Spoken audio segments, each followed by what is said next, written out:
ቆየቴ በር ከፍቼ መጣሁ። ቀስ በይ ቀስ። ማን ነው? አንተ ሌባ! ብሩ እንዳነሳው ነግረውኛል። ሄኖክ ተረጋጋ። ምንድነው መረጋጋው? ያነሳውን ገንዘቤን አምጣ።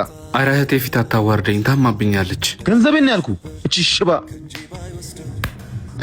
ጆ ወንድሜ ተው። ናውጣ ውጣ፣ ሂዱጣ። እሺ ገንዘብስ? ገንዘብ ይላክላል። ሁለተኛ አይንን እንዳላይ። ቆይ ባልሰራለ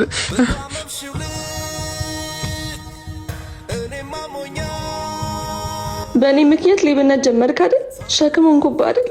አንቺ እህቴ መቼም ሸክም አትሆኝብኝም። የመድኃኒት እኮ ስለጎደለኝ ነው። አንተ ወንድሜ ከምትሰቃይብኝ ብሞት ይሻለኛል። መድኃኒቱም ጥንቅር ብሎ ይቀር። እኔስ ማን አለኝ? አንቺ ለኔ እኔ ላንቺ አይደል ያለ ነው። ከዚህ በኋላ ሳልሰርቅ የቻልኩትን ሁሉ ሰርቼ ያሳክምሻለሁ። እሺ እናቴ? እሺ በቃ ይዞሽ